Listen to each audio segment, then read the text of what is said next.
कोई पूछता है तो कि आप किसके प्रत्याशी हैं, किस पार्टी के प्रत्याशी हैं, जैसा कि शुरुआत में आप बात किया, हम कहते हैं कि आंदोलनों के प्रत्याशी हैं। लोग हाथों हाथ लेते हैं, लोग कहते हैं, और क्यों क्यों जानते हैं लोग कि ये देश आंदोलनों के बल पे आजाद हुआ है, आंदोलनों के बल पे बना है और आंदोलन के बल पे बदलेगा। और दुनिया में जहां पर भी फांसीवाद का अंत हुआ है वो आंदोलनों के बल पे हुआ है। और मैं चुनाव को आंदोलन में तब्दील कर रहा हूं और ये चुनाव आंदोलन में तब्दील होगा और हमारे एजेंडों पे होगा, सुरक्षा के सवाल पे होगा और किसान मजदूर नौजवान के सवाल पे होगा। और हम खास तौर पे राष्ट्रकुआ, गैंगस्टर, इनकाउंटर, मॉब लिंचिंग, इस तरह की हिरासत में मौतें, जो ये बता दीजिए किसी पॉलिटिकल पार्टी के एजेंडे में ये सब सवाल नहीं है।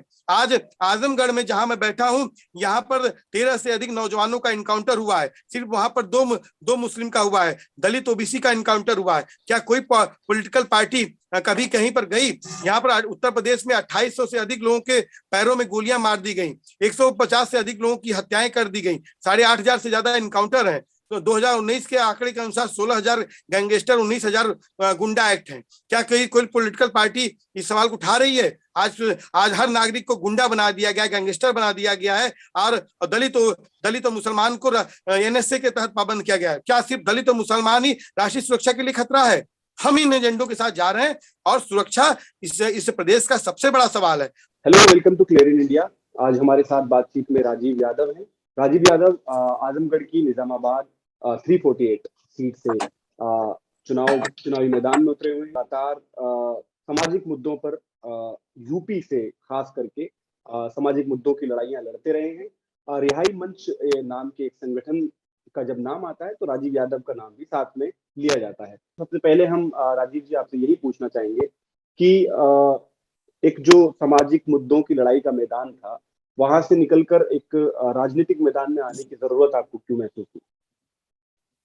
देखिए, साफ तौर पर है कि जो सामाजिक मुद्दे हैं वो राजनीतिक मुद्दे भी हैं और सामाजिक और राजनीतिक जो मुद्दों की जो समझ बनती है वो आंदोलनों से बनती है। और ये देश आंदोलनों की उपज है। इस देश में आंदोलनों ने ही देश को बनाया है। इस देश में हम आजाद हैं तो आंदोलनों के बल पे हैं। और आज के दौर में जो फांसीवादी सांप्रदायिक राजनीति है, अगर उसका मुकाबला भी कर रहे हैं तो आंदोलन कर रहे हैं। और हम चुनाव को आंदोलन में तब्दील करने वाले लोग हैं और हम चुनाव को आंदोलन में तब्दील कर रहे हैं। और हम अपने आंदोलन के एजेंडों पे, सुरक्षा के सवाल पे, किसान और मजदूर के सवाल पे, नौजवान के सवाल पे हम चुनाव में फोकस किए हुए हैं। और हमारा सवाल आपसे ये है कि कोई पार्टी का सिंबल आपके साथ अभी नहीं है। आप किस तरह से आश्वस्त हैं कि आप इस चुनावी मैदान में लोगों को अपनी तरफ रिझा पाएंगे या उनका जो एक विश्वास है वो हासिल कर पाएंगे? देखिए, जो पूरा ये अगर 3 आंदोलनों की बात करें तो 2 अप्रैल 2018 को भारत बंद हुआ, SC/ST एक्ट को कमजोर करने का प्रयास किया गया, इसमें 13 नौजवान शहीद हुए। उसके बाद 19 और 20 दिसंबर में नागरिकता के सवाल पर जो है CNRC के खिलाफ जो है आंदोलन हुआ, जिसमें यूपी में जो है 23 नौजवान शहीद हुए और इसके बाद 700 किसान आंदोलन में शहीद हुए। ये जो पूरा सवाल है, यही सवाल हमारे चुनाव के एजेंडे के भी सवाल हैं। आखिर में योगी आदित्यनाथ ने बोला कि 19 दिसंबर को कि हम बदला लेंगे और 20 दिसंबर को 22 नौजवानों की जो है गोली मार करके हत्या कर दी गई। तो क्या ये एजेंडा, इस सवाल चुनाव का एजेंडा नहीं होगा? और हम इन्हीं एजेंडों के साथ हैं कि हम इंसाफ के सवाल पर लगातार लड़े हैं और हम इसके पहले भी योगी आदित्यनाथ को जेल भिजवाने के लिए तमाम मुकदमे, तमाम तरह के अभियानों को चलाते रहे हैं। और हम इस चुनाव में भी हम इस बात को कह रहे हैं कि हम योगी आदित्यनाथ जैसे लोग जिन्होंने पूरा इस प्रदेश को जो है खस्ताहाल बना दिया है, आज दलित, ओबीसी और मुसलमान को इनकाउंटर के नाम पर, कहीं मॉब लिंचिंग के नाम पर, राष्ट्रकुआ, गैंगस्टर, तमाम धाराओं से में लाद दिया गया है। तो हम इन सवालों के साथ जब हम लड़ रहे हैं तो जनता हमारे साथ है, क्योंकि जनता बहुत पीड़ित है। आज पुलिस का भय इतना आतंक हो गया है कि हर आदमी परेशान है, यहाँ तक कि आम नागरिक तक परेशान है। गोरखपुर की घटना आपके सामने है, एप्पल के मैनेजर को जिस तरह से लखनऊ में मारा गया आपके सामने है। तो निश्चित रूप से सुरक्षा के एजेंडे पे जनता हमारे साथ है। और ये जिस बेल्ट से मैं चुनाव लड़ रहा हूँ, ये किसानों का बेल्ट है। यहाँ आम लाल मिर्ची की बड़े पैमाने पे खेती होती है। किसानों के एजेंडे के सवाल पे हम लड़ रहे हैं कि आखिर जब आपके खेत में 40 रुपया सरसों थी तो और अडानी अंबानी के गोदाम में पहुंचते हुए 80 रुपया हो गई, तो आखिर में इस सवाल पे कौन लड़ेगा? इस सवाल को जो सदन में जाएगा वही सदन में इस सवाल को उठाएगा। और इस एजेंडे के साथ जनता हमारे साथ पूरी साथ में है। अब किसी पार्टी का सिंबल आपको क्यों नहीं मिल पाया? सपा भी ये कह रही है कि वो इन मुद्दों पर जिन पर आप काम करने की कोशिश कर रहे हैं, लोगों को इंसाफ दिलाने की कोशिश करेंगे। कांग्रेस ने भी कुछ ऐसे लोगों को टिकट दिए जो सीएए के वक्त में भी काफी सक्रिय थे। राजीव यादव क्यों कांग्रेस या सपा से टिकट हासिल नहीं कर पाए? नहीं, देखिए, टिकट हासिल करने का सवाल ही नहीं है। मैं आंदोलनकारियों का उम्मीदवार हूं, मैंने कोशिश भी नहीं किया। इवन हमारे प्रेसिडेंट मोहम्मद शोएब साहब ने तमाम लोगों से अपील किया कि विपक्ष के तमाम वो राजनीतिक दल इस सीट से चुनाव न लड़ाएं। और अब तक हमें बड़े पैमाने पर विभिन्न पार्टियों का समर्थन मिला। अभी पिछले दिनों यूडीए अलायंस के डॉक्टर अयूब अंसारी साहब ने हमें समर्थन दिया, और सोशलिस्ट पार्टी के डॉक्टर संदीप पांडे ने समर्थन दिया। इसके अलावा एमआईएम से लेकर बामसेफ और बहुत सारी पार्टियों से लगातार शोएब साहब की बातचीत है, और लगातार लोगों ने इस बात को कहा है कि वो हमें साथ में, हमारे साथ में आंदोलनों में जिस तरह से थे, वो हमारे साथ चुनाव में भी रहेंगे। और रहा बात कि ये जो मैं बात कर रहा हूँ कि इन एजेंडों की जब मैं बात कर रहा हूँ, तो आपको लग सकता है कि सपा भी कर रही, कांग्रेस भी कर रही। मैं एक साफ बात पे कह रहा हूँ, अगर क्या कोई पार्टी विपक्ष की अपने जो मैनिफेस्टो है, क्या उसमें इस बात को डाला है कि वो धर्मांतरण के नाम पर जो कानून बना है, लव जिहाद जिसको पॉपुलर वे में कहते हैं, वो आएंगे तो उनको वापस लेंगे। आज पटना से लेकर इलाहाबाद तक आंदोलनकारियों को पीटा जा रहा है। और यहाँ पर सीए आंदोलन जब हुआ था, और सीए आंदोलन के बाद जो आंदोलनकारियों की रिकवरी करने के लिए रिकवरी लॉ बनाया गया, क्या आज रिकवरी लॉ को कोई पार्टी के एजेंडे में है कि वो रिकवरी लॉ को वापस लेगा? इसके अलावा यूपीएसएसएफ बना है उत्तर प्रदेश में, जहां पर बिना बिना किसी के वारंट के पुलिस आपके घर में घुस जाएगी, और जब आपकी बहन बेटी के साथ किसी प्रकार का दुर्व्यवहार करेगी तो आप उसके खिलाफ कोर्ट नहीं जा सकते हैं। क्या किसी पॉलिटिकल पार्टी के एजेंडे में है जो कहते हैं कि इन मुद्दों पे लड़ते हैं, क्या नीतिगत आधार पर उस बात को कहेंगे कि यूपीएसएसएफ को वो वापस लेंगे? इसी अलावा यूपी कोका एक कानून है जो कि राष्ट्रपति के यहाँ पड़ा हुआ है। ये आप तो देखे हैं ना, आज कफील खान पे हम बात करते हैं ना कि कफील खान के इंसाफ का सवाल, एनएसए किसने लाया था? एनएसए इंदिरा गांधी ने लाया था।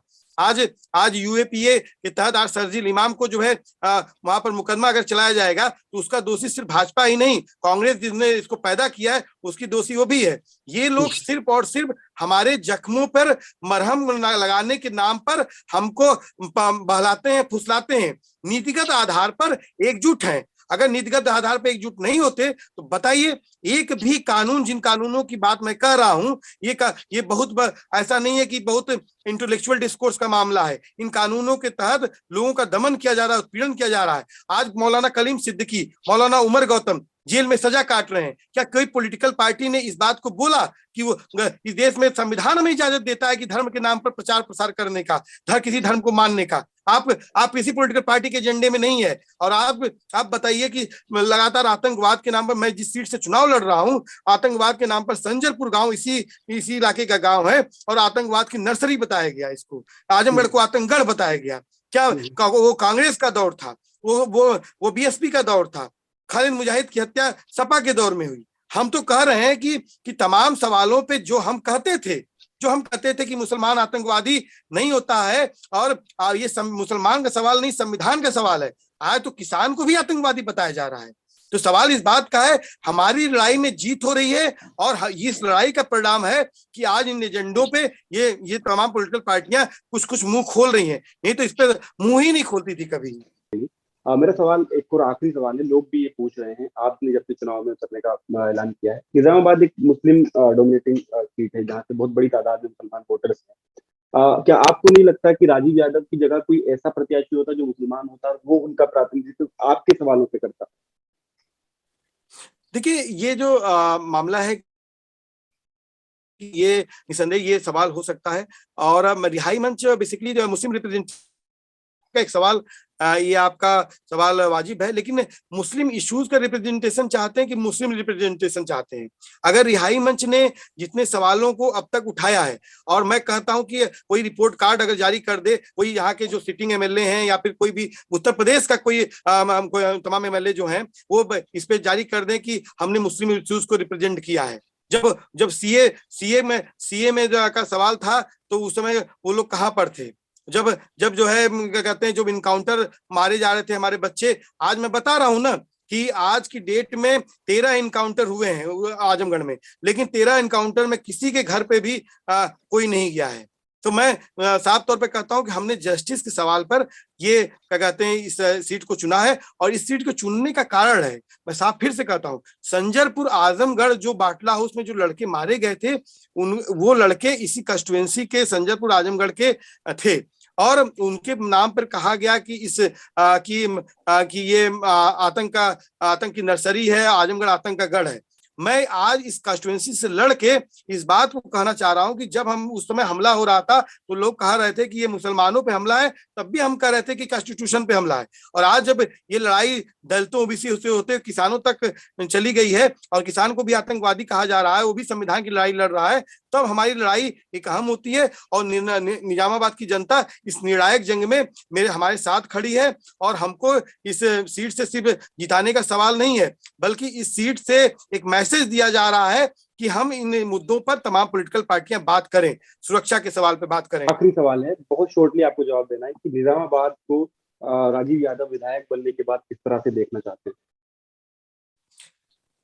देखिए, मैं निजामाबाद को जैसा विधायक बनने के बाद मैं एक मॉडल माने के रूप में मैं इस तरह से देख रहा हूं कि एक तो ये है कि इस क्षेत्र को जिस तरह से आतंकवाद के नाम पर कहा गया कि ये ना आतंक की नर्सरी है या आतंकगढ़ है, तो इसके खिलाफ मैं एक वैचारिक रूप से यहाँ के, चाहे वो हिंदू है चाहे मुस्लिम है, तमाम जो भी यूथ है, इसमें वैचारिक स्तर पे मैं बात कर पाऊं।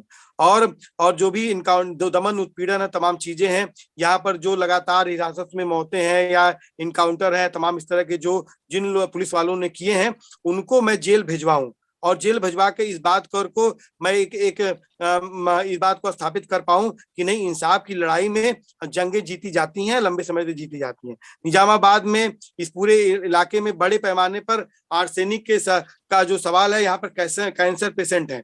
अगर बनारस को हटा दिया जाए तो इधर कोई ऐसा बड़ा हॉस्पिटल नहीं। हमारे इलाके में मिर्जापुर एक हॉस्पिटल वहां पर बंद पड़ा है, तो मैं यहाँ पर कैंसर हॉस्पिटल और सुचारू रूप से बड़े यहाँ पर हॉस्पिटल की व्यवस्था की बात भी मैं करता हूँ। दूसरा कि ये पूरा का पूरा बेल्ट यूथ का बड़ा बेल्ट है, और खेती किसानी और जवानी यहाँ पर बहुत महत्वपूर्ण है।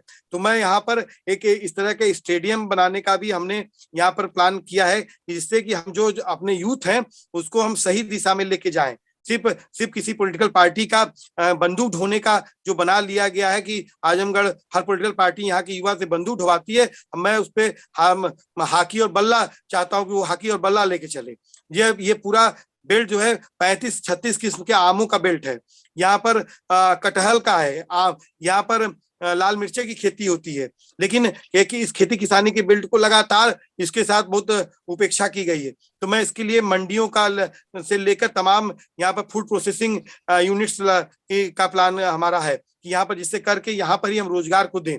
आखिर में जब सवाल है कि हम पूर्वांचल विकास निधि या पूर्वांचल विकास आयोग की भी बात करते हैं, क्योंकि पूर्वांचल विकास निधि 93 में बनी थी और कुछ भी नहीं किया। पूर्वांचल विकास आयोग योगी जी के आने के बाद बना, कुछ भी नहीं किया। हम पूर्वांचल के गिरमिटिया मजदूरों की औलादे हैं। हमारे लोग जो है लगातार भिवंडी से लेकर आजादपुर सब्जी मंडी तक बोरा ढोते हैं, और उनकी सुरक्षा की कोई गारंटी नहीं है। हम माइग्रेंट का जो लेबर है उसकी सुरक्षा के लिहाज से हम यहाँ पर काम करना चाहते हैं। आज दुबई से लेकर हर जगह हमारे यहाँ का बड़ा तबका जो है रहता है, उसके सोशल सिक्योरिटी का जो सवाल है, इन सोशल सिक्योरिटी के सवाल पे हम काम करना चाहते हैं, क्योंकि अगर इन सवालों ये मूलभूत इस इलाके के सवाल हैं। बहुत बहुत शुक्रिया हमसे बात करने के लिए, आपके चुनाव के लिए आपको बहुत बहुत शुभकामनाएं राजीव जी। बहुत बहुत शुक्रिया हमसे बात करने के लिए। Thank you.